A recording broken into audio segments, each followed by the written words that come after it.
Let's call the meeting back to order. Public hearing goes first, correct? We need to remain recessed for the public hearing. Yeah. You guys didn't hear that.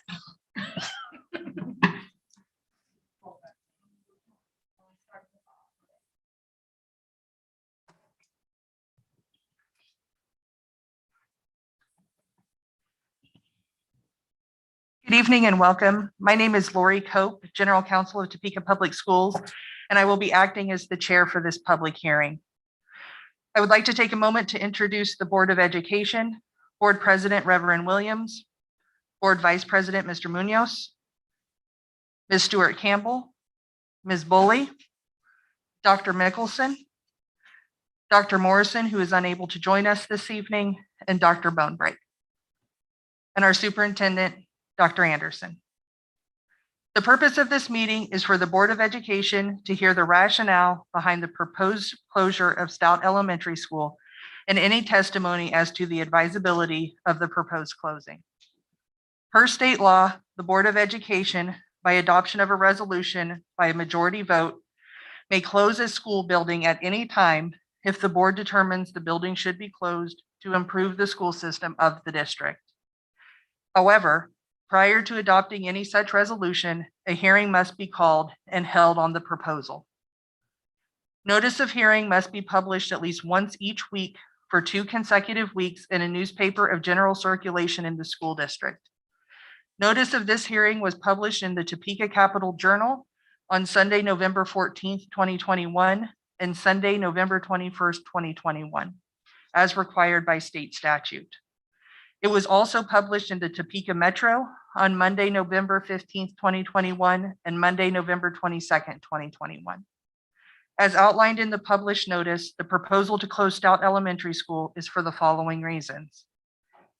Based on the current enrollment of both Jardine and Stout Elementary Schools, the students of Stout Elementary School can become a part of Jardine Elementary School, which will allow for additional educational opportunities for students, a more efficient use of resources, and save district funds. Further, Stout Elementary School is built in a floodplain, which inhibits a FEMA standard storm shelter from being built or other structural improvements to the building being made. At this time, Dr. Anderson and other members of the administration will provide information in support of the closure of Stout Elementary School. Thank you, Ms. Cope. At this time, Dr. Kipp, the General Director for Demographics, will begin his presentation on some facts regarding Stout. Dr. Kipp. Thank you. I'm going to go ahead and present a really quick slide presentation. Just head nod if you can see that. Okay, great. Okay, so at the kind of at the macro level, we're looking at the state of Kansas and their independent study done by the Kansas Association of School Boards, predicting a pretty significant enrollment drop across the state over the next few years, somewhere to the tune of about 22,000 kids throughout the state of Kansas will be dropping. When we look specifically at Topeka Public Schools, the blue line is what our actual enrollment was, and the orange line is what my department has predicted. So as you can see, very close in terms of our predictions are made typically in December for the following school year.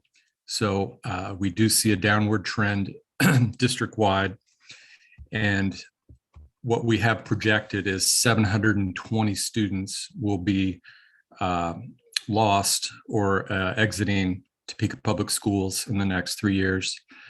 It is important to note that 62% of that loss will be at the elementary level. So that has implications down the road in terms of feeding into the middle schools and high schools. This next slide kind of discusses how that enrollment impact will affect funding. And if Mr. Robbins is available to speak to this slide, I will yield the floor to him. Thank you, Dr. Kip. If you recall the slide that Dr. Kip just talked about as far as actual versus predicted enrollment, the 4 out of the 5 years that are captured on this chart, you notice that Dr. Kip has been extremely accurate as far as his predictions were concerned versus what the actual enrollment ended up being. The last 3 years, extremely accurate. So there's no reason to think that the next 3 years that are captured in this financial data that is being shared is going to be any different. One thing that we want to note over these next 3 years is the fact that when we look at the state funding that the district is receiving from the state of Kansas, the state aid per student is also projected to increase each one of those 3 years, going from 4706 up to an estimation of 4943. Now, with the enrollment drop, though, rather than us gaining revenue as a result of that increase in state aid per student, because of the enrollment drop, when you look at state foundation aid and add to that the weighted factor that we receive with our funding, we are projected that we're going to lose over that period of time an estimated $5.3 million. So this is a financial headwind that we're facing in the next 3 years, due entirely to the erosion that we have as far as student population in Topeka Public Schools. Thank you, Mr. Robbins. The very last slide I'd like to address is specifically to Stout. We went back 6 years to kind of look at the average enrollment for based on September 20th counts. And as you can see, there's a pretty definitive trend line, particularly in the last 3 years, a pretty steep drop. Now, this following August of 2020 is not on this chart, but I am predicting that the enrollment would be somewhere barely in the neighborhood of 140 students for that entire building. And it is finally important to note that Stout historically at one time had 512 students in that building. So that's kind of an overview of the data, and I will yield the floor back to Dr. Anderson. Thank you, Dr. Kip. At this time, Ms. Cope will continue to share how the rest of the proceedings will continue from here. Mrs. Cope. Thank you, Dr. Anderson. Now, if any member of the public would like to address the board regarding the closure of Stout Elementary School, they may do so in the following manner. In an effort to ensure everyone who wishes to speak has an opportunity to do so, please adhere to the following guidelines. Upon your name being called, your name and address will be read for the record. You will then have 3 minutes to provide your statements to the board. If you have not concluded your statements in the allotted 3 minutes, you may request additional time to conclude your comments. Please focus your comments on whether closing the school building will improve the education opportunities for students, and be respectful of the proceeding. If you fail to abide by these guidelines, your turn will be ended. We have 3 people who have appeared to speak to the board in regards to the closure of Stout Elementary School. The first is Jeremy Gibson. His address is 928 Southwest Fraser Avenue.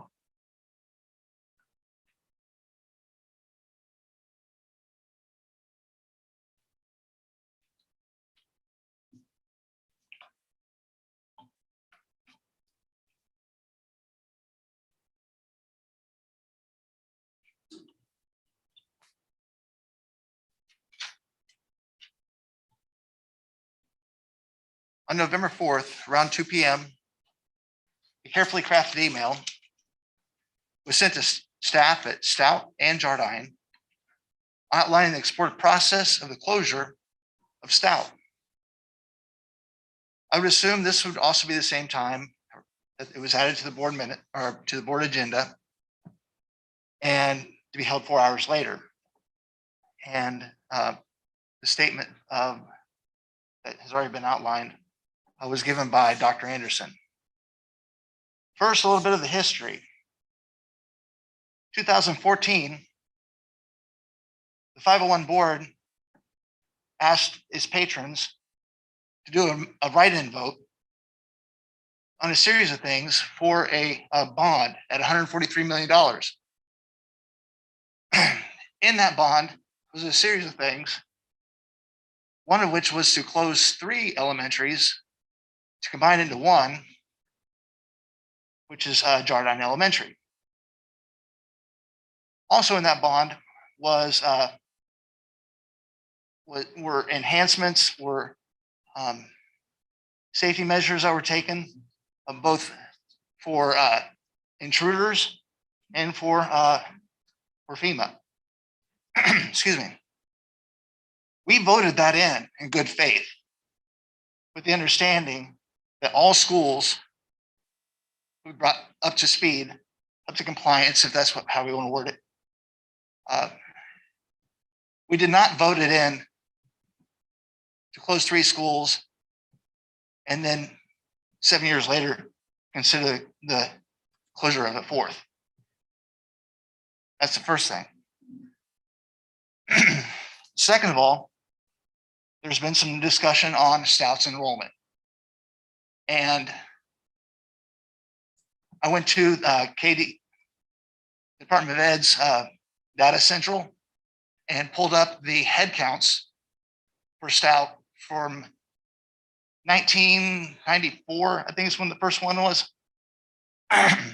So today, to the most recent. And there was a number that was shared at one time. Stout had 500 students. My 22-year career, 23, never has Stout had 500 students. So it had been a time before 1994. And it ranges in between, I do believe it's 250 to 300. But something is true. Stout's enrollment is down this year. There's a variety of factors that can play into that. One of those factors is that, in fact, that our patrons are not having kids as early or as many. That's just national trend. It is also plausible is that Stout wasn't staffed for enrollment for any higher. It could be that there was more students, but they were turned away. That's also very plausible.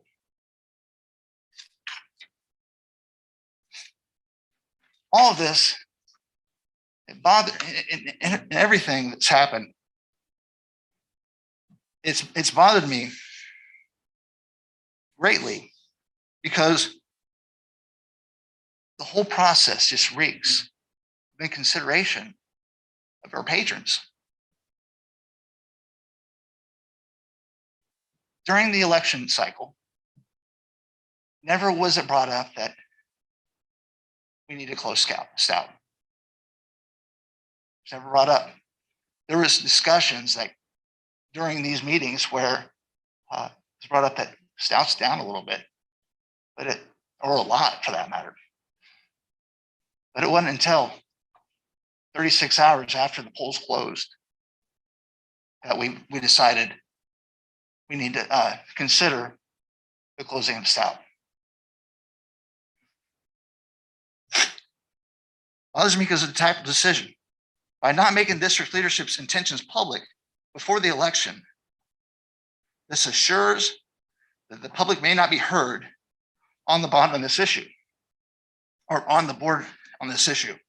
By showing district leadership's intentions, this could have been a topic of discussion in various town halls with candidates. Perhaps we would have had more candidates on topics of interest concerning the matter. But to insinuate the discussions about declining enrollment, or we may need to think about something different before the election, is the same as a bold statement of we are going to move forward in closing a Stout, is disingenuous. Instead, what can happen is that we have 3 board members voting to close a school on their way out. 3 board members who are in not potential, but incoming board members to be seated in January will not have a say on this matter. And 4 board members will be coming for re-election in 2 years. This kind of environment has the potential to be created by a district that has opted to not make their intentions public. Mr. Gibson, you've now spoken for 6 minutes. I'm sorry? You've now spoken for 6 minutes. Mhm. So if you can go ahead and Yes. conclude your Oh, comments. I will, yeah. I think what I just shared is that we're not being truthful to ourselves, to the public we serve, when we are asked to vote to take a stand on a debt of bond of 7 years ago, 143 million.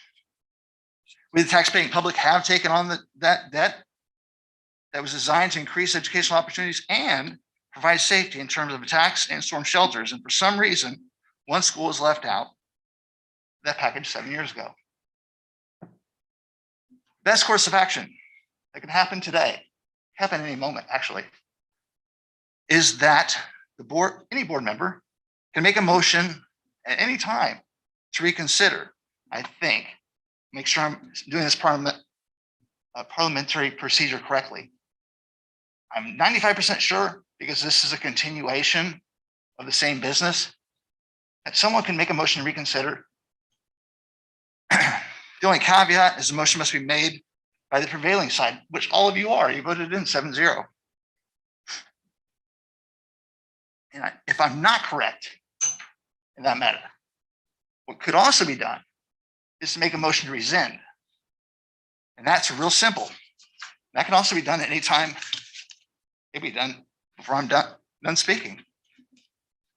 Making the motion to rescind be something as simple as saying, I would like to rescind the minutes from the minutes of November 4th, item 21.3, to approve the publication of notice of public hearing and the closure of Stout Elementary School from the record. What that essentially does is say, we're going to not, I won't say delay, but that action never happened. Doesn't mean it can't happen again, but it would be more important and more prudent is if we gave those people that we elected the 3 that are leaving as well.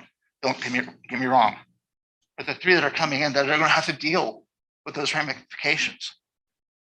If we gave them the opportunity that they were voted in for. And with that being said, thank you for your time.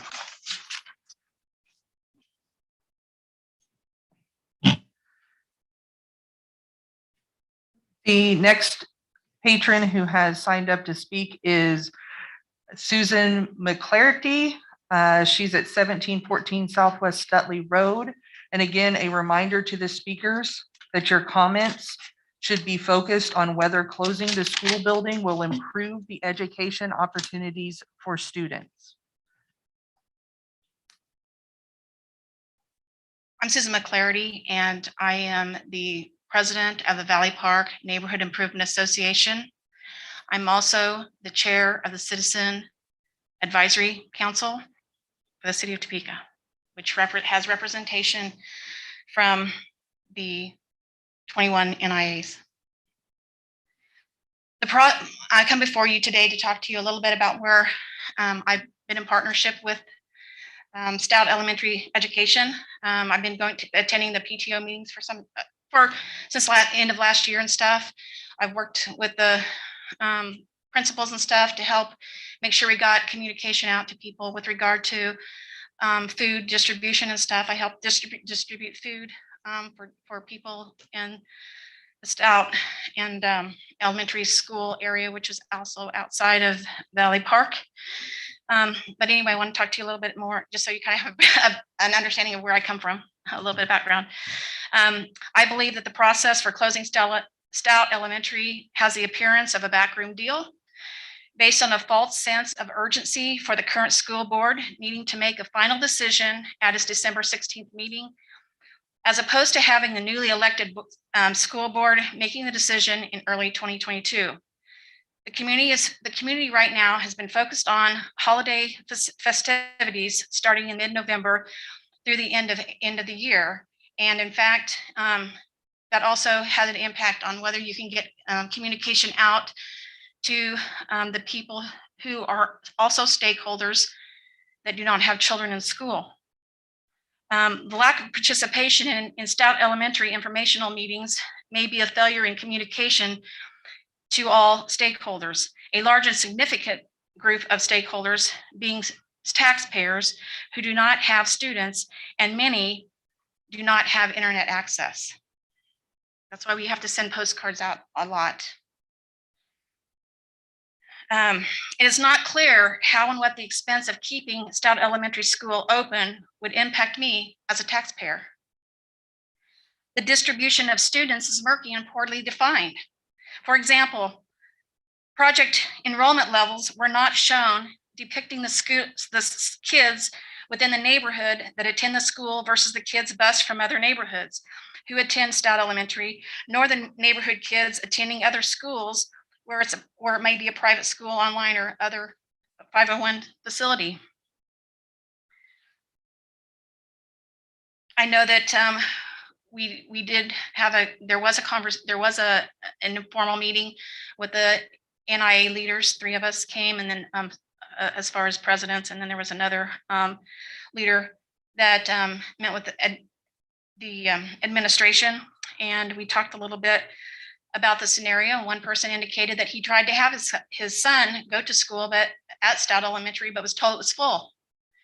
And the reason for that is because of the student ratio that was there. They didn't have enough students to be able to have a full classroom. But it looks a little deceiving when it says, when there's reports that school enrollment's down, but yet you have those scenarios that happen.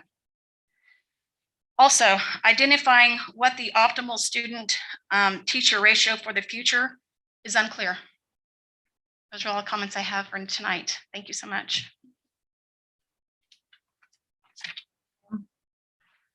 All right, our final speaker is Jenna Hazelton, and she resides at 24th and Fillmore. I'm a parent, and my daughter goes to Stout, and if they close Stout down, I get there's other schools, but look how many schools have shut down in how many years. This is just another close school that if the kids that live in this neighborhood can walk, if you close it down and they get sent to another school, that means us parents have to find other ways to get the kids to school. And I can't drive. I've got seizures, and that's why I walk my daughter to school. Now, if you shut Stout down, where does that leave us parents that have disabilities, that can't drive or anything like that? Where does that leave us? I get you're looking at the how many kids are enrolled and stuff, but look at what we've been through in the last 2 years with this COVID. I mean, yeah, the numbers are going to drop because of COVID, because parents are putting their kids online.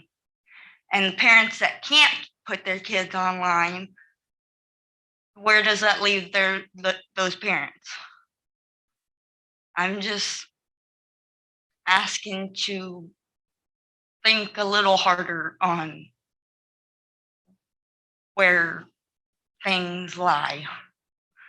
I'm just asking to think about it, please, because it would take a lot of pressure off us parents. That's all I've got to say. Thank you.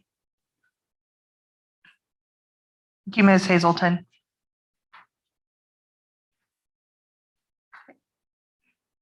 Is there any other information Dr. Anderson or any other members of administration would like to provide at this time?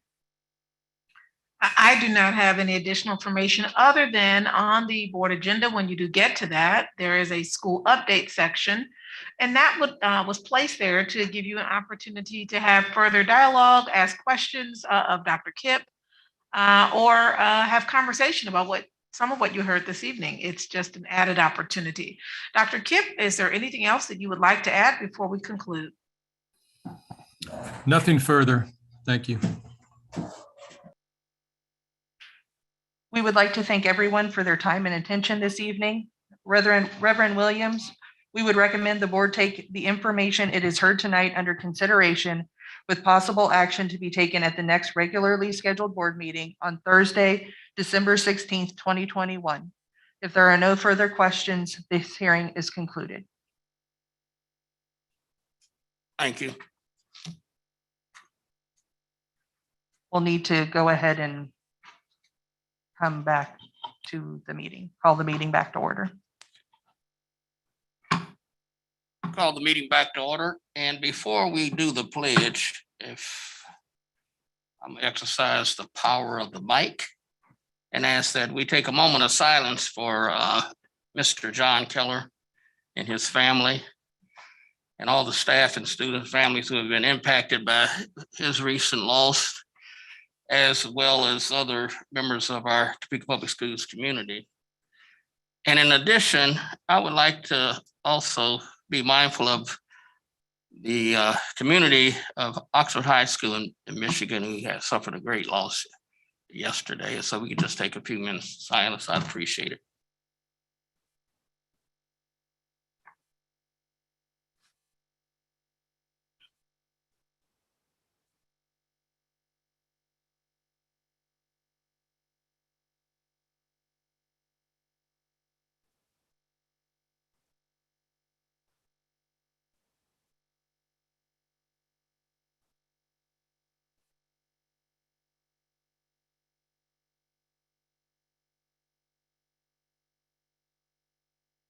Thank you. At this time,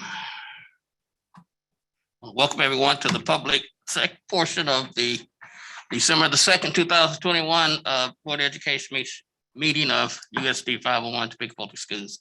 Let us stand for our Pledge of Allegiance. And we are so excited to have Angelique Jones. We're going to go ahead and turn it over to you. She is a college prep student and an 11th grader. Go right on ahead, Ms. Jones.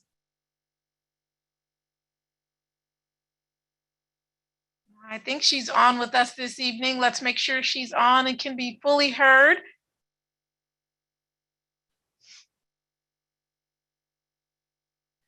Well, I know that Miss Dela Cruz, her teacher, is on, so she may start us off. And if Angelique is on, then she's going to pipe right on in, and we'll still come back to Angelique at the very end. But we'll go ahead and make sure Miss Dela Cruz can start us off.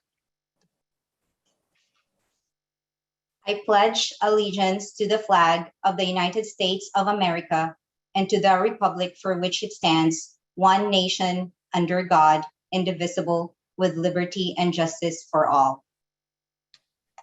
Thank you, Miss Dela Cruz. We actually picked Miss Angelique Jones from the college prep because we will be honoring Miss Dela Cruz at the highlight section. Miss Jones, let's see if she is on. Mr. Gowan, do we see Miss Jones? We do not see her on right now. She's here. Up, she is here. So we're going to go ahead and pull her picture on up. One of the things. with highlights. As we are highlighting Miss Jones, we always pick a student to do the Pledge of Allegiance, something we started a few years back, and this gives her an opportunity, and the board just another opportunity to highlight the brilliance of our young people. So while you didn't actually do the pledge, or you did it with Miss Dela Cruz, if we can pull her photo on up, we'll try to do that and turn it over to the board to just get a chance to say hello to Miss Jones, and we'll have to invite her back to another board meeting. Yeah, she doesn't have her video on yet. Oh, her video's not on yet. So Miss Jones, we're going to invite you to another board meeting, and Miss Dela Cruz is going to join you on that next one, maybe at the very next board meeting. I'll turn it back over to Reverend Williams.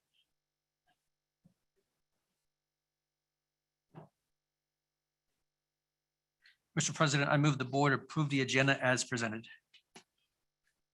Is there a second? It's been moved and second. Any discussion? Seeing none, ready for the vote. Vote is open.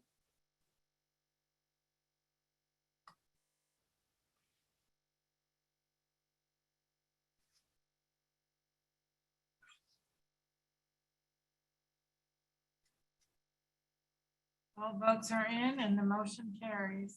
Thank you. At this time, school highlights. Dr. Anderson. Oh, this is my favorite part of the board meeting. So for our school highlights, we really have one highlight, and it's Miss Dela Cruz. And Miss Dela Cruz, I see that Miss Jones just sent a message saying she had a problem with her internet. So Miss Dela Cruz, we're going to have to make sure we have Miss Jones come back. And if Miss Jones, you're still listening, do know that you're going to have an opportunity at the next meeting or the first meeting in January to kick off the Pledge of Allegiance at that time. All right, so join me in watching a brief video about Miss Dela Cruz, and then we're going to acknowledge her as our 20 under 40 this year. We'll turn it over to the video first.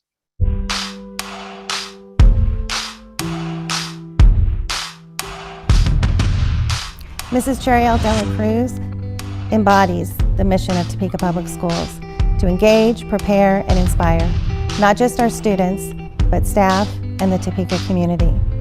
As the consulting teacher for secondary mathematics, Mrs. Dela Cruz leads the department in designing and facilitating curriculum and professional development and supports teachers in classroom instruction, all while teaching upper-level math classes previously at Highland Park High School and now at College Prep Academy. Ms. Dela Cruz is recognized regionally and statewide for her active participation on professional boards and committees. In March of 2020, Ms. Dela Cruz joined the Kansas Department of Education's Navigating Change team, where she helped shape K-12 education as we move through the pandemic. I am proud to have Ms. Dela Cruz as part of the Topeka Public School family and on the teaching and learning team. Ms. Dela Cruz is also an active member of her church community, Most Pure Heart of Mary, and Topeka's Filipino community. Congratulations, Cheriel. Well deserved. All right, and at this time, I'm going to turn it over to our board members. For those that don't know, Ms. Dela Cruz teaches half day and then is the consulting teacher for the entire district and helped write the state's curriculum when we went into the pandemic, and she is active on so many associations across the state. We're so proud of you, Ms. Dela Cruz. If you were here, I'd be shaking your hand and giving you a certificate. But at this time, I'm going to turn it over to the board to ask questions. And Ms. Dela Cruz, as the board gets ready, would you like to say a comment or two? We know you've already accepted your award at the event, but would you like to share a comment or two regarding your time in Topeka Public Schools up to now and your award? Yes, well, first of all, thank you so much, Mrs. Palas, for the very kind words. Thank you for being such a great mentor and an outstanding leader.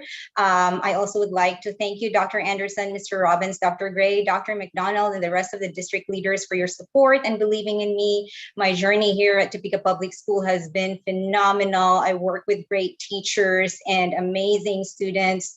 The board members, you always put students first. Thank you for all you do. Reverend Williams and his lovely wife were actually in the banquet. I greatly appreciate your presence. Thank you so much. I only had 30 seconds in the banquet, so I'm going to take this 2 hours. No, just kidding. I'm just kidding. I really think a lot of people, I didn't get here alone. A lot of people helped me. My our teaching and learning team. You all rock. Ms. Diane Kimsey, Ms. Mary Casey, Ms. Angela Dick, you are amazing partners. My leadership involvement here at Topeka Public School really started several years ago when Ms. Sarah Frisbee and Ms. Yvonne Spalding gave me the opportunity to be part of the math curriculum and assessment team. So they were my very first mentors, along with my principal back then, Dr. New, who just never stopped pushing me until I reached the top, and even up to now. So thank you so much. My curriculum and assessment team, family, past and present, you are all great teacher leaders, such a great inspiration, and it's such an honor to work with passionate and brilliant teachers like you. And of course, most of all, the Topeka community, math teachers and other teachers, and my students, past and present. You are my #1 inspiration, and I'm truly honored to be your teacher. So thank you all for your support. I'm very grateful, truly an honor to be part of Topeka's Top 20 Under 40. This is just the beginning, and so we will keep serving Topeka and Topeka Public Schools so that we can inspire, engage, and prepare more students in Topeka. And Angelique Jones did inform me that her internet is quite laggy, and she apologized, and she was so excited. I talked to her this morning. She was so excited to lead the pledge and share some things about her. And unfortunately, she couldn't. She was online. She still is, but still connecting. So I apologize for that. No apology needed. As we turn it over to the board, you know what, Ms. Dela Cruz, what might be a really nice idea is communications will come by and see Angelique at the college prep tomorrow. They'll make a little video in preparation for the January meeting. So if she has any technical difficulty, we'll have a little video where she's able to share exactly what she was going to share tonight, and we'll deliver her certificate tomorrow at college prep in front of her peers. So again, we thank both Ms. Jones and Ms. Yu for being, and you, Ms. Dela Cruz, for being here. I'm going to turn it over to Reverend Williams. Ms. Bowley. Hello. I had the privilege of working with you on the math CNA team. And I remember when you first entered our team, and your enthusiasm and your caring for your students and how they learn, and your excellence in writing the curriculum and the knowledge of that. I'm not surprised at the position you're in now. And I just congratulate you for being recognized for the awesome educator that you are. And congratulations on the awards and everything that you have received. You truly do deserve it. Thank you, Ms. Voley. I never forget the fact that you prepared a cake for my engagement. I don't know if you still remember that, during our CNA team summer when, I got engaged and another male teacher got engaged, and she was like, "Are you both like together?" No, we have different partners.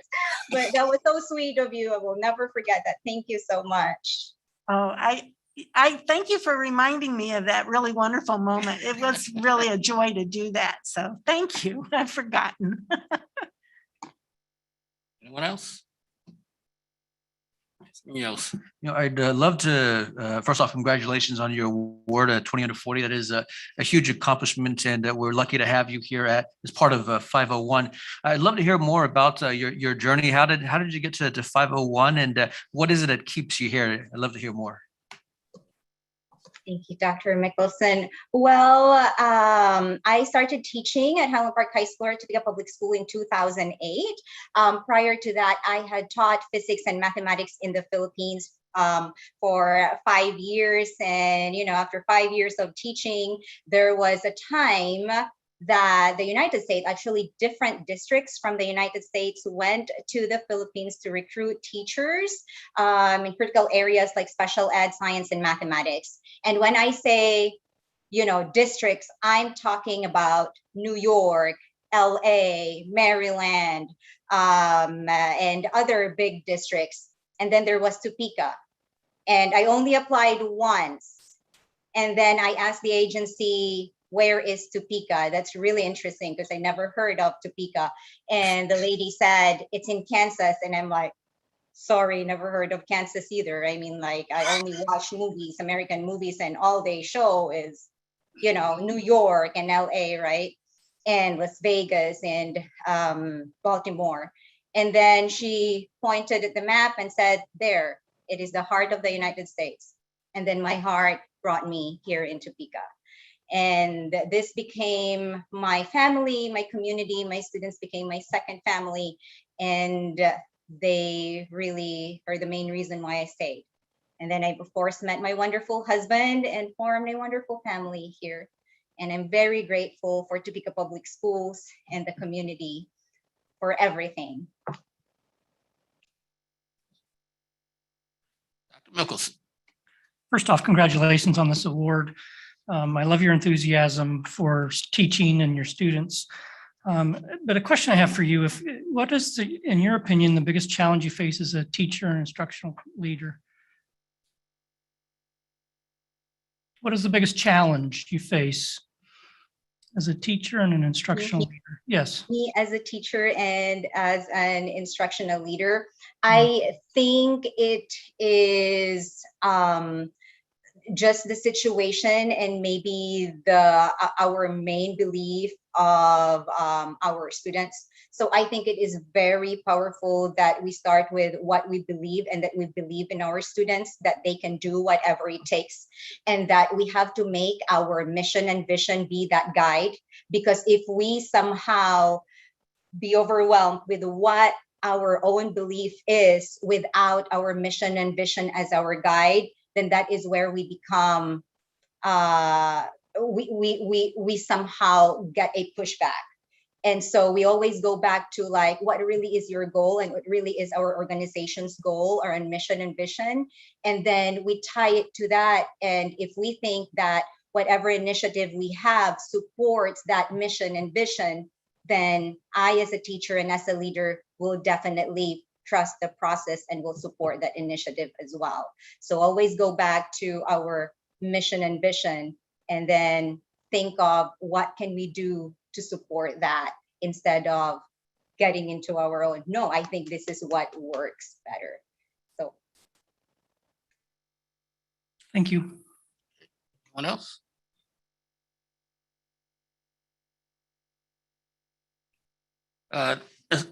Congratulations again on your award, but I do have one request of you. I need a good lumpia recipe. And send it to you, Reverend Williams. Make my day. Again, Ms. Dela Cruz, we are so very proud of you. Congratulations. The banquet was amazing, and seeing the other individuals that you were there with, it just speaks to the talent right here in Topeka. With that, and we will be by on Friday to get some video footage of Miss Jones. So we'll have a little small video of her giving a shout out from college prep.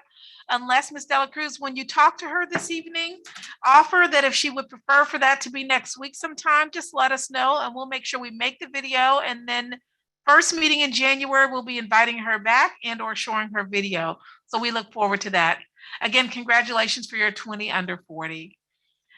For our next highlight, those are the highlights, but I do want to share with you for our next highlight coming up in January, we'll be having a reception for our school board right before the meeting. So right around 5:30. So we ask for our board members and those that would like to give a thank you to our board members to come during that time. You also get a chance to meet some of our new members that may be here during that time. They're actually here this evening as well. And then students across the district have already done thank you cards. January is National School Board Appreciation Month, and it's the time in which our board members are transitioning and changing roles. And so that's also a time in which students across the district already have your cards done. So that will be the highlight during that time. The final item that we do want to mention under highlight this evening is to remind all individuals that this Saturday, if you're looking for an activity, the Miracle on Kansas Parade is at 5:30. I'm sorry, it's at 6:30. And so for those that are looking to go, we encourage everyone from across the district because they're highlighting education. There's a student in the parade and other individuals, and it really is a parade that's being led by education really being the focus. So those are all of our highlights. And in the spirit of the holiday, the scarf I have on this time actually lights up. I didn't turn it on, but it's on. You can't actually see it. But I just want to say happy holidays to all individuals since we won't be having the in-person meeting in the next board meeting. I'll turn it back over to you, Reverend Williams. Thank you, Dr. Anderson. At this time, next item on the agenda is public communications. And I believe we have one. Are they appearing publicly or via Zoom? In public. Okay. Reverend Williams, as our student comes up, can you remind her, call her name on up, Miss Lister, so she knows to come on up? I see a student because she's a Washburn student. As she comes on up, while she was waiting, we went ahead and gave her an interview. And I think she said she's going to work for Topeka Public Schools in 2 years. Am I right? Well, I'll be. Well, we recruited her at the same time. You should come and bring some more people to come and speak as well. All right, we'll Okay. turn it over to you. Welcome, and please come forward, state your name, address for the record. You have 3 minutes to address the board. We ask that your remarks to the board be respectful. If you should have a complaint against a specific employee, we ask that you submit your written complaint to the superintendent. If the complaint is against the superintendent, please address your written complaint to either me as board president or to the clerk of the board. Thank you, and the floor is yours. All right. Hello, everyone. I am Chloe Chaffin, and I live at 1915 Southwest McVicker Ave. As I said, I'm Chloe Chaffin, and I am originally from Olathe, Kansas, but I have since moved to Topeka for purposes of studying at Washburn, where I am majoring in secondary English education. I partially chose Washburn because of the great relationship between the school and 501, and because it's my sincerest hope to one day teach in this district. I have always wanted to be a teacher because my greatest hero, my grandfather, was an American history professor all of his working life. And because he and the rest of my family taught me that the greatest values in this world are learning, empathy, exploration, and truth. When I visited Washburn as a junior in high school, my heart was set on teaching. But I had one thing holding me back. I had been hearing story after story of teachers in my community being harassed for following the basic curriculum that they had been charged with, and that this was just another contributing factor to the mass exodus of talented teachers from the field. On one long van ride back from a debate tournament, my part-time debate coach, who was also a full-time English teacher, warned me that if I could ever see myself doing absolutely anything else for a career, that I should run to that instead, because she felt that the burnout was just too painful. Here was someone I admired in the field that I loved, telling me to walk away. And as graduation neared and more teachers asked about my future plans, she was not the only one to say this. I insisted to her that I was ready for the challenge, that I was made to teach, but inside I could feel doubt beginning to take hold. So I come to you tonight because, as you well know, in the next legislative cycle, we are likely to see a number of attempted bans on teaching the full and honest truth of American history. I trust that this board will make the right decision in using your platform to speak out against such bans, but I know that I will not be the only one to come speak on the issue. And I want you to know that those who speak out differently than me are 100% in the minority. I ask that when the time comes, that this board will stand firm and oppose those bans, because it is my biggest fear that such bills will only serve to increase the rising hostility teachers have been subjected to over these past few years, and that will cost our district valuable up-and-coming talent. I don't want to be another burnt-out statistic one day, so I'm here tonight to ask you to help me to set a good example for our children and show them that we support truth in this district, and that we support our employees, who, as we've all been recently reminded, are essential to the functioning of a healthy community. At Washburn, every single education professor of mine has hammered home that expert teaching is the most valuable resource in a classroom. Not Chromebooks or smartboards, but dedicated, qualified teachers. Please oppose these restrictive bans to support truthful teaching and to support our expert teachers. Thank you.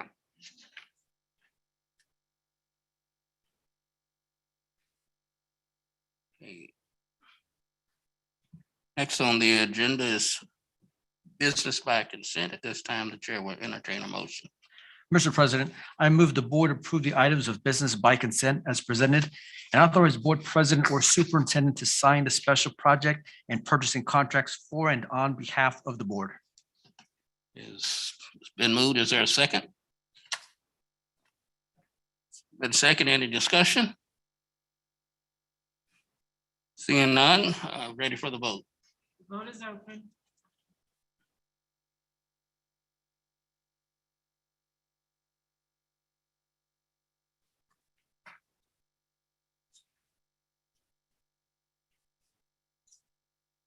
All votes are in and the motion carries unanimously. Thank you, Mrs. Lister.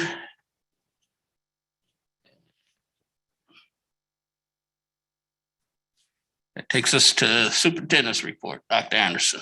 At this time, we have listed school updates as our item for this evening, so we'll turn it back over to the board to ask any questions or to have any discussion that you'd like to have. As I mentioned, we added this item to give you just some additional time to talk about Stout. Additionally, I will ask Dr. Kipp, who is on the line. There was a comment made about enrollment, and so he will clarify enrollment in terms of the enrollment decline, as well as address the total enrollment content that he shared was intended to let you know how much Stout can hold in the course of its history. Dr. Kipp, can you speak to enrollment? That was one item that was shared. Dr. Kipp? Sure. Yeah. Whenever we're looking at school closures, we go back to the inception of the building. And, this isn't something we take very lightly. In fact, Stout was a discussion several years ago, but we kind of wanted to see how the enrollment would shake out. That 512 was at the peak of Stout's 44-year or 66-year lifespan. It was well before, it was closer to the 70s is when that was in its peak. But you think about that, without any additions or any kind of modifications to the building, they somehow were able to accommodate 512 kids in that space. Now, the enrollment decline in the past 6 years is pretty substantial, to the degree that we're not talking one or two kids. In fact, towards the end, we started busing several kids in to keep a viable enrollment number there. So if the board has any specific questions about enrollment patterns or attendance area versus non-attendance area kids, I'd be more than happy. This is a great time to cover some of those.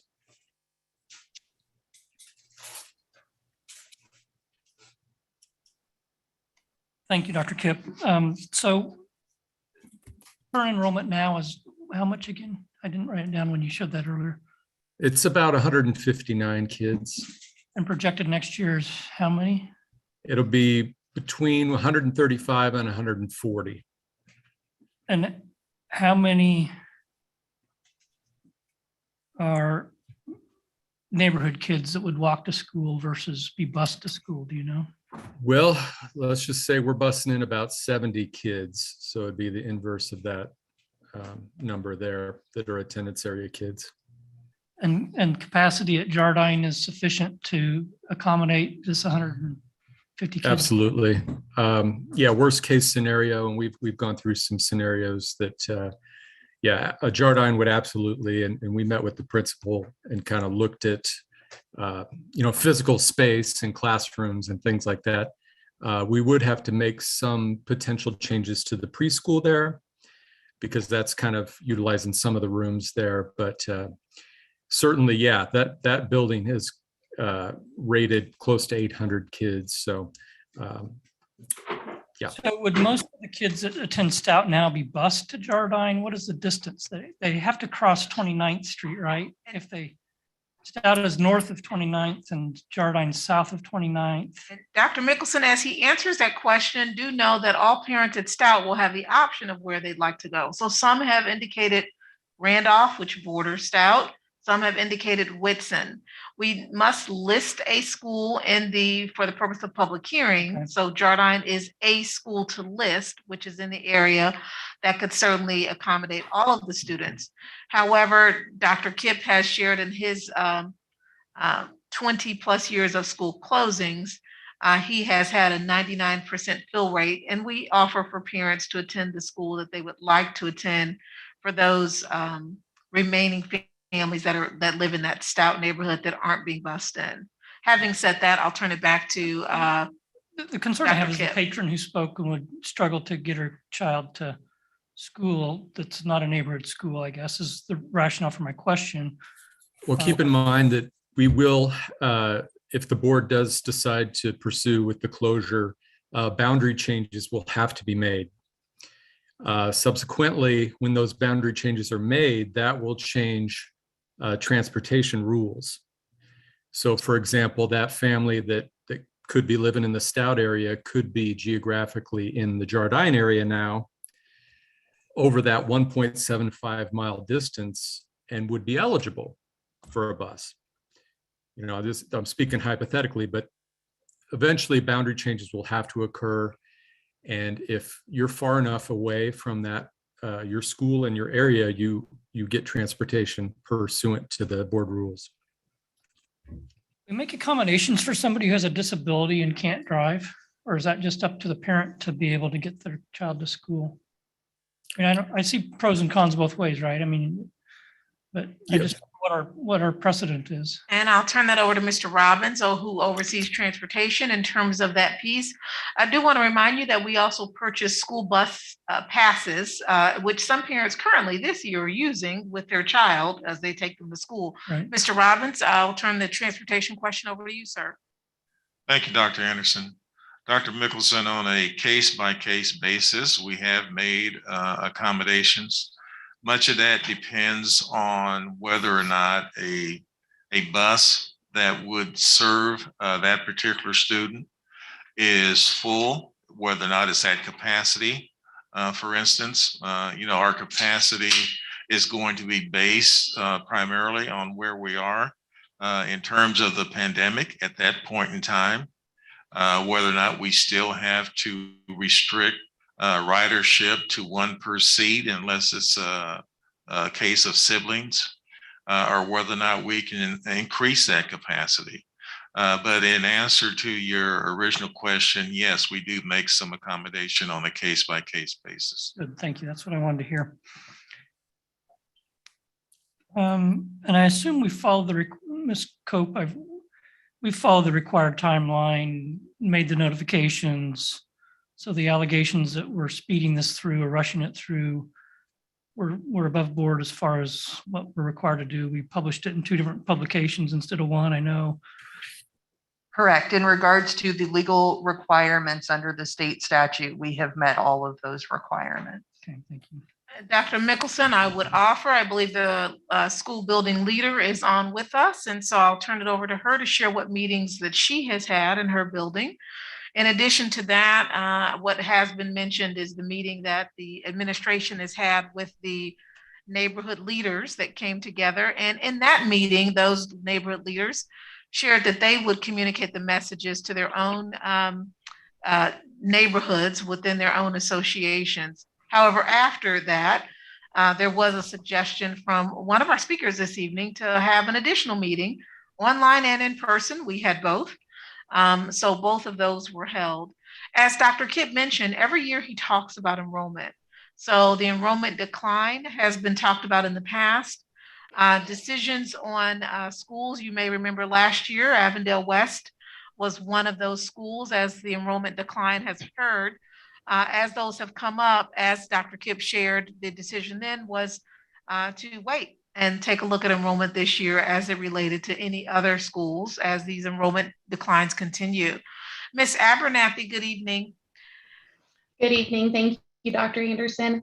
Yes, parents were notified the email of the board meeting on November 4th to discuss the timelines for closure of Stout. Parents were given the opportunity to ask questions and offer feedback during the PTO meeting with Dr. Anderson and Dr. Kipp mid-November, November 15th, I believe. Announcements were also made in the community news. And parents have asked me a handful of questions, and I was able to address those as needed. Parents, teachers, and community members were also invited to complete the thought exchange survey and share their thoughts of Stout. And additionally, teachers were given the opportunity to share thoughts with Dr. Anderson at our Stout staff meeting in November. And teachers were sent a survey with their list of schools that they would like to attend or like to teach at. So there was notification given. Now, the board meeting, while the board meeting in which this is discussed was posted and that notice was given, as you know, a week prior, the board agenda is posted. And so prior to the actual board meeting, the Friday before that, the meeting was published along with the topic. However, that day of the board meeting, we also made sure people were aware, which is why the email went out, just in case they hadn't looked at the agenda as of yet. Thank you. Do we know if all the employees, the teachers, the staff are satisfied with their options since Stout could possibly be closed? Ms. Abernathy, can you speak to the staff and their options and how if they've given those options, and what does that look like?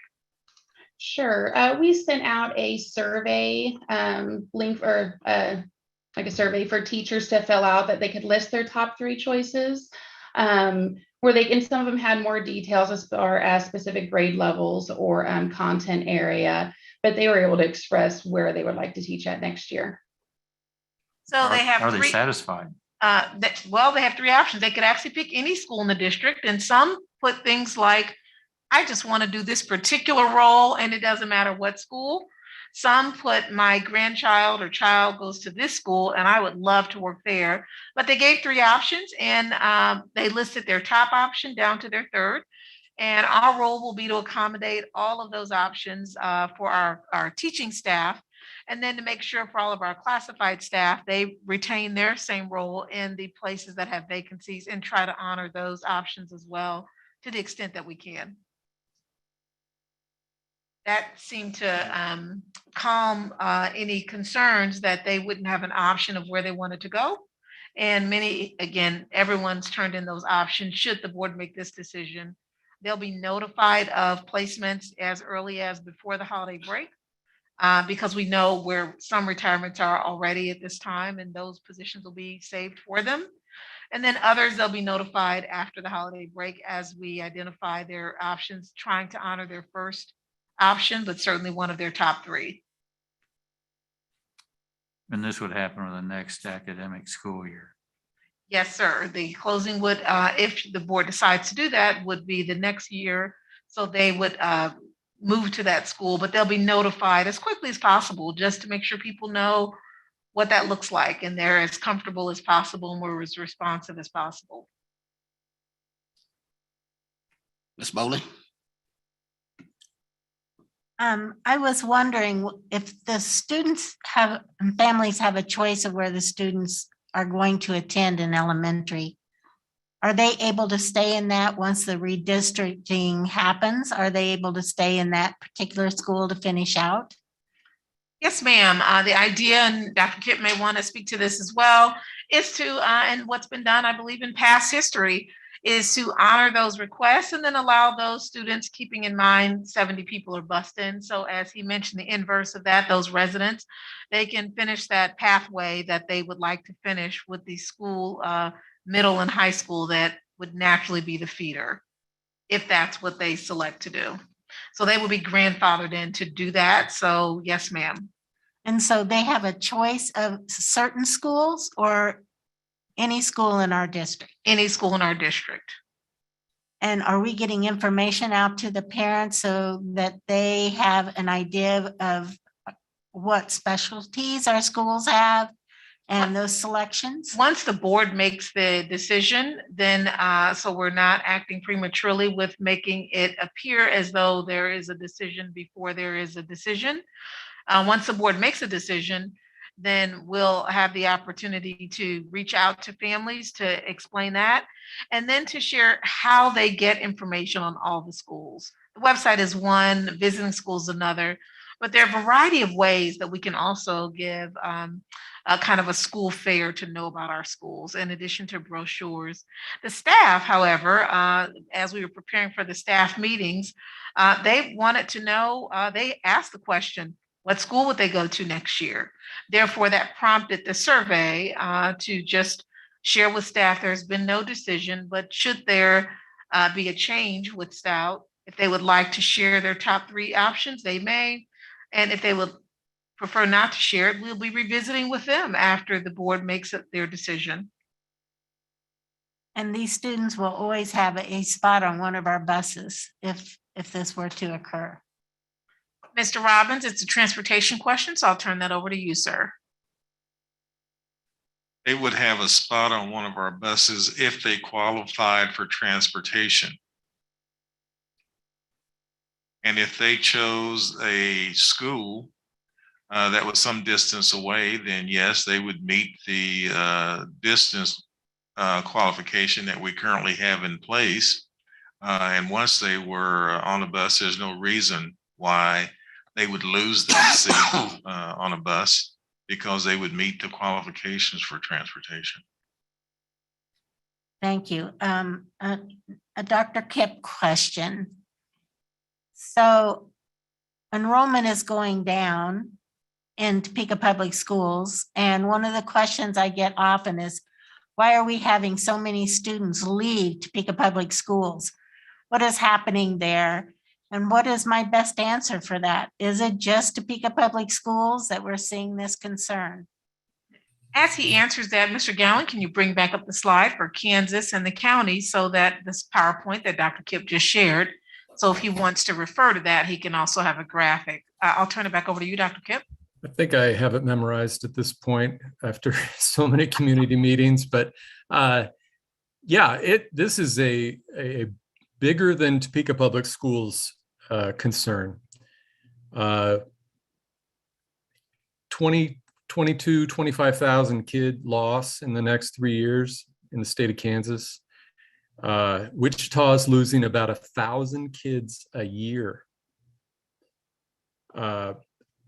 So our neighbors, their enrollment is declining as well, Auburn, Washburn. So it is definitely not a Topeka Public Schools thing.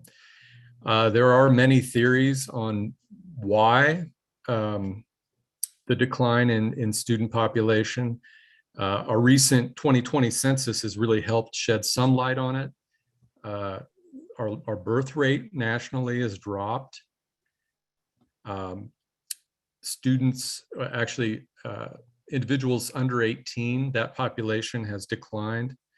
I just read today that 77% of Shawnee County is over 18. So we're just, as a state, we're not really losing population. Our individuals are just getting older. We are becoming an older society in Kansas. And the younger kids, with the combination of young families moving out and young families not having children like they used to, has kind of created this perfect storm of enrollment decline. I also would like to know what would be this. Do we have a set student ratio to teacher across the district? For me, yes. I'm not sure who can answer that one. I'm looking over at this other team, but maybe it's you. I could certainly take it if Ms. Sharp's not on. Yeah, at K1, the maximum ratio is 20 students to 1 teacher. And at 2nd through 5th, it can go up to 25 to 1.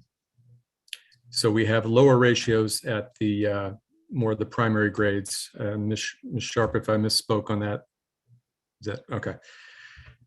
So that's kind of where we're at. And I understand we had quite a few meetings. I know I attended one. I was wondering what the attendance was for the meetings. I know the one that I went to seemed like the attendance was low. Was that true across the board, or was it just the meeting that I happened to go to? While the staff meetings have been well attended, however, Ms. Abernathy, I believe your PTO meetings are generally small, 10 families or less potentially.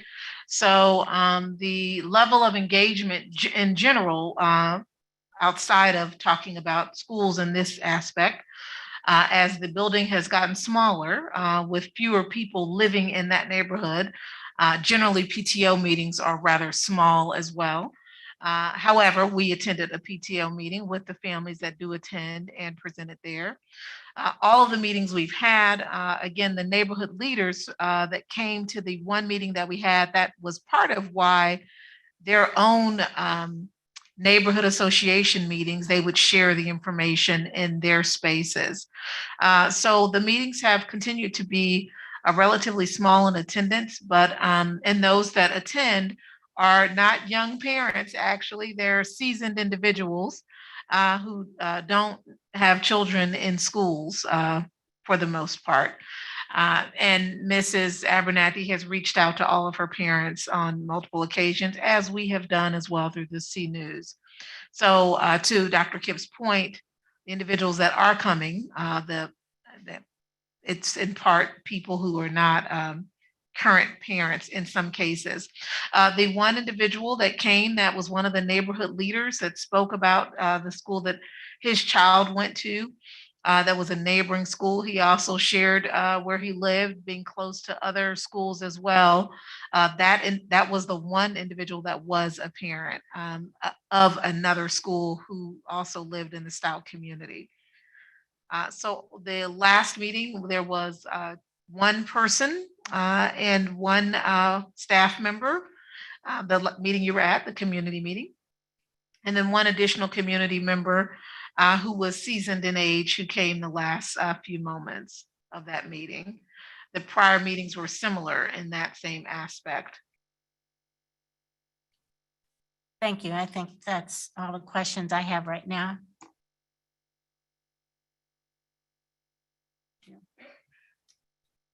So Dr. Kipp, you said that of the 159 students who are currently attending Stout, half of them are being bused in. So my first question is why?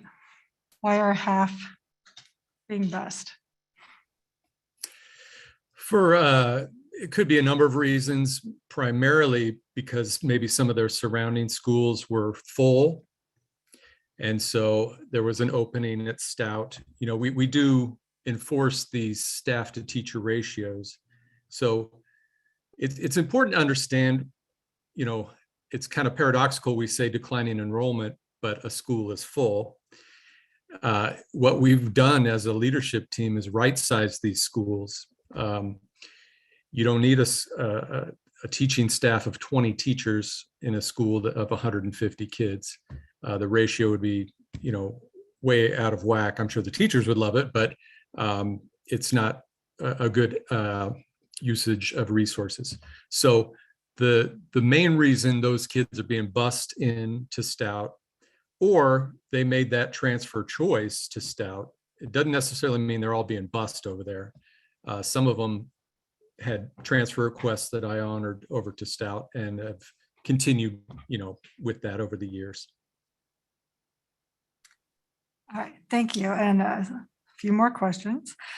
So the boundaries, if it's decided that Stout closes and the boundaries are redrawn, so most of the Stout area then will be rezoned for Jardine, correct? I have a few scenarios that I'd recommend based on, you know, the 6 closures I've been through. I don't want to get too premature on it, but the one I'm leaning towards is more of there's a northerly Stout and a southerly Stout. What I would recommend to the board eventually is the northerly part of Stout be amended to the Randolph area. It would help the diversity. That's like the Chesney Park area over in there. That's north of 21st. We're kind of getting in the weeds here, but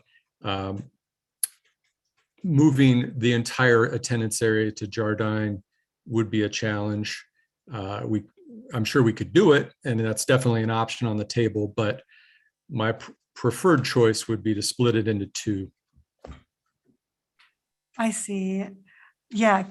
All right. So let's say that a current Stout child, so the boundaries get redrawn and that particular child lives in the newly redrawn Jardine attendance area. But mom and dad want the child to go to, I'm just going to pick the furthest school, State Street. So if there's space at State Street, we say, your team says, yes, child can go to State Street and we provide busing. Yeah, the school closures are a difficult decision for anybody, and we really do try to accommodate. and give preferential treatment to those families that are displaced. Okay. Is Whitson full? Isn't Whitson closer than Jardine? Whitson is an adjacent building as well. That's another option that I put on the table. They cannot accommodate 100 kids from Stout. They're just physically not built in such a way to accommodate that. But you know, that if parents want to go to Whitson, and we did have one community member say, hey, we're not too far from Whitson. I'd really like my daughter to learn Spanish. Well, guess what? They have a Spanish enrichment program there. And so, you know, if the board decides to close Stout, then I'll honor that request. Okay, I'm sorry, I'm almost done. All right, so all of our other elementary schools can absorb the 159 students. Of course, not like 100 at Woodson, but yes, we have room in all of our other schools to accommodate them. So I like that there are other options besides Jardine, and that the parents have a lot of choice here. And just my last point, and Ms. Bully spoke to it already, is, you know, as a parent with kids in Topeka Public Schools, we get notice. I mean, as like, for example, you know, my children at Scott before, okay, hey, it's time, we're gonna start registering. So I'd start learning about it like in April, knowing that my child was going to attend Scott for the following year. So with Stout, how are parents going to know that? I just don't want any parent to be like left behind and be like, oh, my child has to go to X school, even though I wanted them to go to, you know, A school, but I just didn't know. We don't want that to happen. Absolutely. I was able to manage 800 requests when we closed Lynn, Avondale West, and Quinton Heights. So I have the utmost confidence I can handle 159. Okay, thank you. Yeah, one thing we haven't heard about, but that hangs heavy over us whenever we make decisions is COVID. And so my question has to do with, you know, this may or may not be something that we have to keep in mind in August of next year of 2020. But my question is Jardine able to receive the number of students they may in a way that still adheres to potential COVID safety guidelines, should we decide to move forward with this? Mrs. Sharp is on with us. I would say yes, in part because we currently have students there, and preschool would be adjusted as we determine each year how many preschools might we put at a school. And Jardine happened to have a number of empty classrooms, therefore we added some preschools to that space. So that would be adjusted. So we know students are currently there, so certainly the 60 or 70 students at a residence in particular, if they chose to go there. Now, that being said, Mrs. Sharp, do you want to speak briefly to that question on being able to adhere to COVID if new students were to come to Jardine Elementary? Yes, ma'am. Thank you, Dr. Anderson.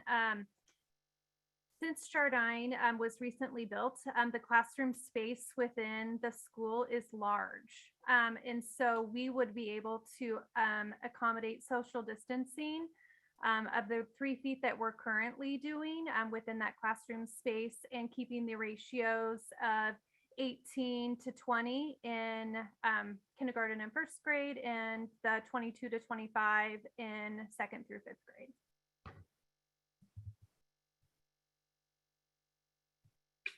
Ms. Foley? So I just thought of another question. We have about 70 students that are from the neighborhood, but we have the other half that have requested to transfer into Stout, or there was an overflow. So are we giving this choice only to that 70 and expecting those others to go back to their home school? No, ma'am. All families will be given the choice, but we do know that there are some students bused there that did not elect to go to Stout. They are bused there because building may not have had space. So we know now that we can inform them, should the board elect to close Stout, that their school has space. For those that elected to go to Stout, they may choose to go to any of the other schools. So this will go to all families that are currently, the 100+ families that are currently attending Stout. They all will receive the same message. And those that are attending Stout and didn't elect to go to Stout, they will be informed that space can be made in their neighborhood school for next year. And we would staff accordingly. And what would be our overflow school if we don't have a Stout? Well, and I'll turn this over to Dr. Kipp, but overflow in terms of every year, what school does and doesn't have space is in part based on the teachers, for example, those at Stout that are electing to go to other schools. So you may not need overflow in the same way that you would need it now. So for example, a teacher that wants to go teach at Meadows, last year, because of the enrollment decline, Meadows lost 5 teachers. There are 5 classrooms that are no longer at Meadows. It's quite possible that a teacher that was at Stout that wants to go to Meadows would now create a space. So when you talk about overflow, those families that are currently in Meadows, but it may create space for other families to come to. Dr. Kipp, do you want to add to that?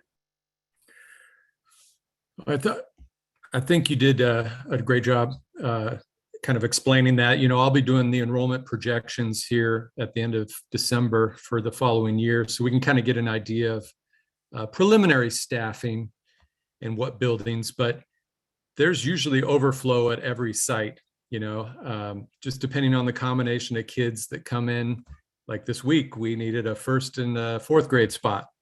Well, which schools have room, which is really close by. So it's always kind of a moving target, but we do manage. There's always a little buffer in each school to accommodate. Thank you. Dr. Mickelson. This seems like a reasonable way, as every year we see teacher attrition, teachers leaving the profession, retiring, staying home to raise families, whatever. And and we continue to talk about a struggle to recruit teachers. And we know that's going to continue to be a problem, not only in our school district, but across the state and country. So it makes sense to me that we don't dilute what we've got. I mean, if we can consolidate it, it makes sense to do that. So this may be one way to fight that drain of teacher workforce. I'd love us to talk about a decline in enrollment as opposed to a loss of enrollment. A loss implies that we lost them somewhere. And it really is a nationwide decline in birth rates, things like that. So, you know, when we talk about it, a loss implies that they chose to go somewhere else. And maybe some of them did, I don't know, but it's more of a decline in enrollment rather than a loss in enrollment. And then my final question that came to mind, you mentioned, Dr. Kipp, that there might need to be some sort of adjustment to preschool at Jardine. And I recognize you've got lots of scenarios, and some of them might include your north district or boundary going to Randolph and your southern, you know, but I didn't follow up that comment, and I just want you to expand on that a little bit. What did you mean by a preschool adjustment? And as he speaks to that, since Ms. Sharp is on, can Ms. Sharp begin and then turn it over to Dr. Kipp, as Jardine would certainly still have preschool. Ms. Sharp, she actually does the staffing for preschool for Jardine in all schools. Absolutely. Ms. Sharp? Yes, thank you, Dr. Anderson. Depending on the final count that Dr. Kipp comes up with for Jardine, we might have to look at shifting some preschool to Shaner, which is very close in proximity, but that will only occur if the enrollment is such that we would need the physical space. So that is a decision that would come after that K-5 enrollment was solidified with Dr. Kipp's projections. And Shaner's a good alternative, I think. So an excellent alternative. So thank you.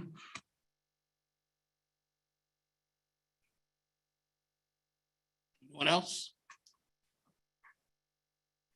That does complete our school update. The only item that I do want to mention, and I'm so glad we added this piece to have conversation after a public hearing. So to have some dialogue. The only other school update that I do want to mention is a thank you to Advisors Excel that served every school in the district this week and next week as they had the Kohl's shopping activity. And the Kohl's shopping activity is one in which they allow schools to pick a select number of students, and they actually buy all the Christmas gifts on that student's list at Kohl's, and they have an Advisors Excel employee join them. So I had the pleasure yesterday of being Mrs. Claus and seeing students there for a portion of time, but they were there Wednesday, Thursday, 3 days this week, and they'll be there 3 days next week. And if you want to see some elementary students, their day is Wednesday. That's the kind of the best day to go. 1 o'clock to 3 o'clock on Wednesdays, but they're doing middle school on one day, high school. We just thank Advisors Excel for serving every single school. And that does conclude the school update. Thank you, Dr. Anderson. At this time, next item is a discussion item, the 2022 to 2023 academic calendar. Mrs. Wallace. Good evening and thank you. So what you have in front of you tonight is the proposed academic calendar. The calendar was proposed by a joint committee represented by NEAT, the NEAT president, NEAT vice president, certified staff, administrators, classified staff, and parents. And I left off board members, my apologies. We had 2 board members participate on that committee, Dr. Mickelson and Ms. Boley. The 2 calendars that came out of the committee work were presented to all staff in a district-wide survey. And calendar B, the calendar that you have in front of you, is the calendar that received the majority vote. And as a discussion item, I will entertain questions. Mrs. Stewart Campbell. Yeah, it looks good. Why is school closed on April 7th? I don't see that listed. So one of the parameters that we always work towards, there's a set of parameters that the committee devised years ago. And one of them is to have the school year end prior to Memorial Day. And some calendars, that is easier than others.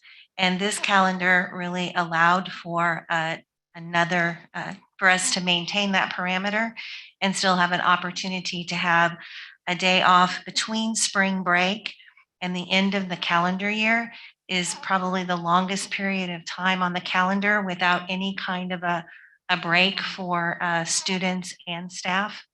And so it's very similar to this year's calendar in that we also have a day in April that is a day out of school. All right, thank you. Anyone else? Dr. Mickelson. Just like to commend Mrs. Wallace for chairing this committee. It's always, she does a nice job. It's concise and people are prepared and have a chance to voice their opinions. Curious what the vote was. Was it a tighter vote this year on the 2 calendars? It was a tighter vote. The calendars were very similar, with really the only difference being that calendar A had the school year starting a week later. And the flex day at the end of the year was the Tuesday after Memorial Day. There was about an 11% difference between the votes and calendars. There is usually a larger discrepancy. I think last year's was 70-30, 40-60. So this was very close. And I see that pre-K or K through 6 and then 9 is planning to attend the first day of school. That's accurate, right? Correct. Okay, thank you. There was some discussion just for education and for other members. There was some discussion on, so we historically the last several years, I don't know when we started doing this, but let 9th graders go to the high schools by themselves on the very first day. 6th graders go to middle school by themselves on the very first day. And there was some discussion to have pre-K and first graders do the same thing in elementary. And I'm opposed to that. I just think we spend close to $1 million a day on salaries for the most part, and our kids need to be in school. And so I thought we just need to have those. I understand it for the older kids, I suppose, a little more apprehension, maybe going to those bigger schools. But so I'm pleased to see that we're having our kids in school the very first day in elementary school. Any other comments, questions? Dr. Baumbrink. How many days are there full instruction? So there are 173 and a half days of instruction. There are 7 days of professional development, 5.5 days of teacher planning and prep, and 4 days of parent-teacher conferences for a total of 190 days.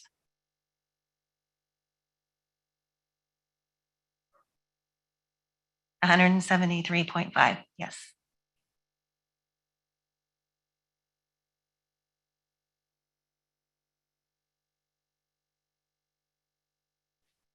Anyone else?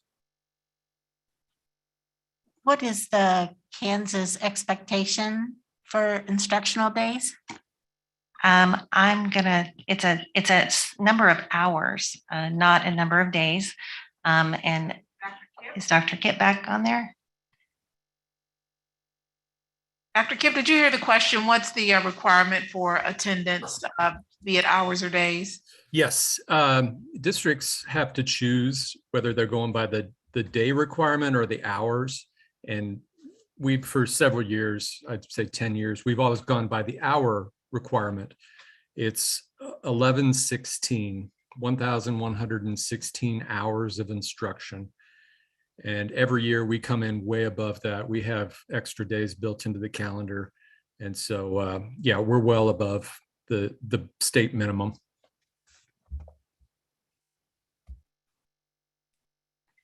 And are we prepared for snow days to do virtual? I mean, since COVID, I would assume that, but I mean, it's a little bit more challenging to suddenly say, oh, the day after tomorrow might be a snow day. We need to make sure everybody has virtual equipment to do that. But are we going to have snow days in the future? Or are we going to be able to do it virtually, I guess is the question.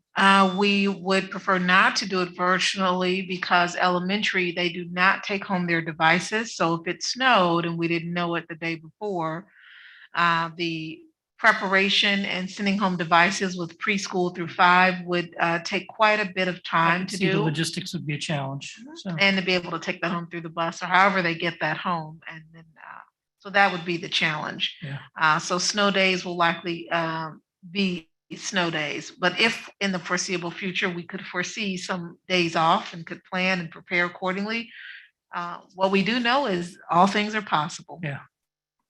Thank you. Okay, this will be an action item next meeting, correct? Correct. Yes, sir. Next item on the agenda is a action item, high school course changes. We're just asking President Williams if you make the motion and approve the high school course changes that you have already talked about at the last meeting. Mr. President, I move the board approve the high school course changes as presented. Is there a second? It's been second. Any questions or further questions? Seeing none, ready for the vote. Vote is open.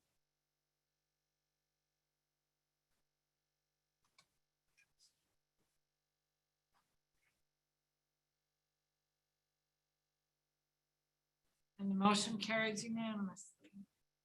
Thank you. That takes us to board member comments. Dr. Baumbrink.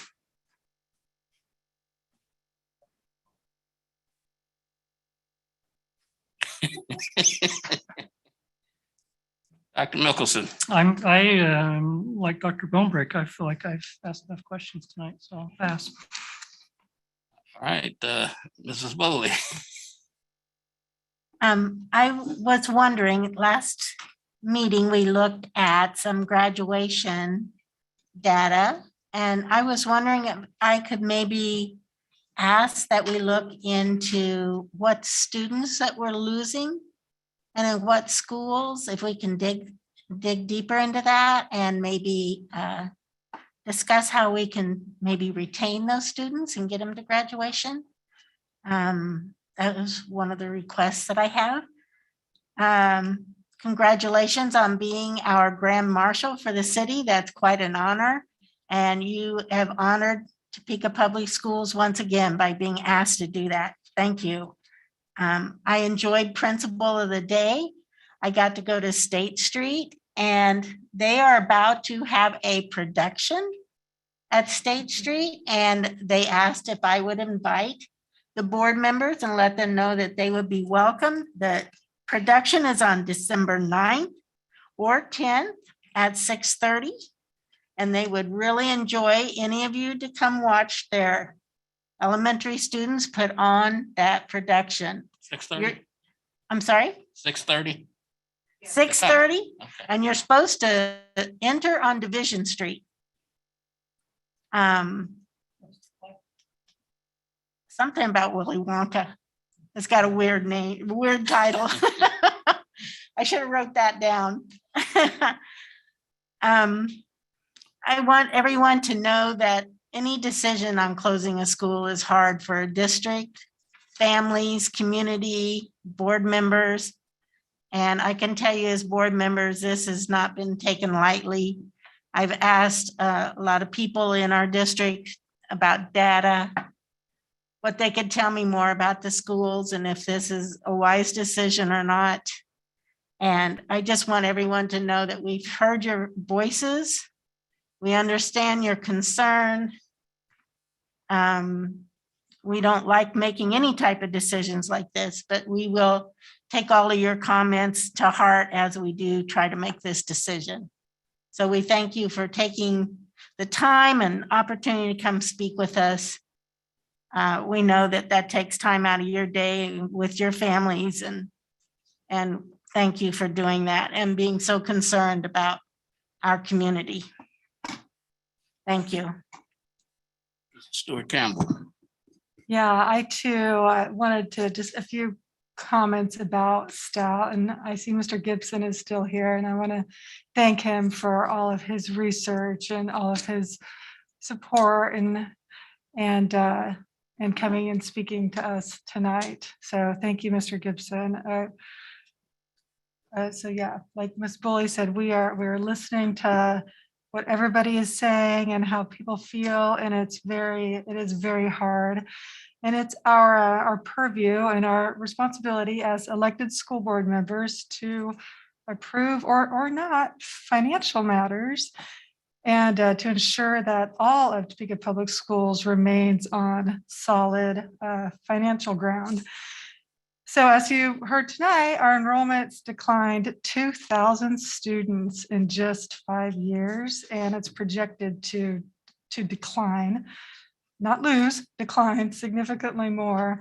And it just doesn't really make sense to need the same number of buildings for a significantly lower number of enrolled students. So over the next 3 years, it's estimated that our district would lose over 5 million because of this declining enrollment.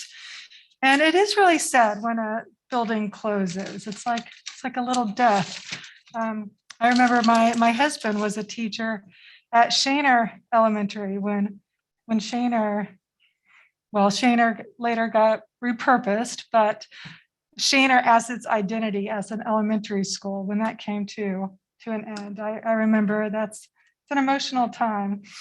But I believe, we must do what's financially most efficient for the entire district, and especially when there's room at other elementary schools to absorb these 159 students. So those are my thoughts, and on to you, Mr. Munoz. Mr. Munoz. I've been hearing a lot of trumpet in my house. My daughter, along the lines of Miss Bowley, has a concert at Chase right next door to State Street on December 8th. And so she's been practicing hard, and obviously all the students are. And so I'm excited to hear that State Street has something coming up, as does Chase Middle School. Yeah, that's December 8th, 5:30, I believe. I have continued to visit schools as I been trying to make my rounds to every visit down and talk with principals as well as teachers. Most recently, given our conversation today, I actually went to Stout, which I had planned well ahead of before we knew we were going to have this sort of discussion. And so I sat down and had an opportunity to meet Ms. Abernathy and many of the teachers. And so I listened, and that's, I think, one of the most important things for us as elected officials is to listen to every perspective and to take that all in and to process that. And so I enjoyed my visit there. And I will be visiting Williams next tomorrow, actually, as well as Topeka High and their civics course there. So every year, the last couple of years, actually, we visited Miss Stuart Campbell and I have visited with the civics and group, Mr. Wrigley.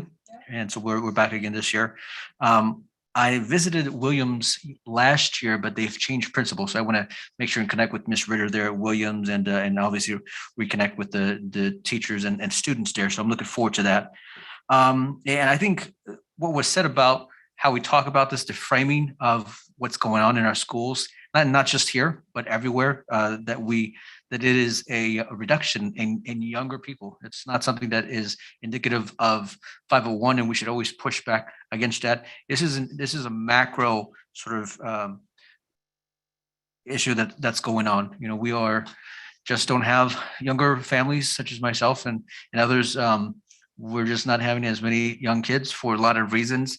Economic plays a heavy part of it, as well as other factors. And so that is the reality of that. And so we need to try and figure out what we can do to give our students who are here the best education we can, and then also urge those individuals at the levels that can address this larger phenomenon to make some real change. And so, but we have to make hard decisions, and that's what everyone here today, everyone here is elected to do and make those decisions. And so, and that'll change, but while we're here, we have to make decisions that are in front of us. So that is all for today.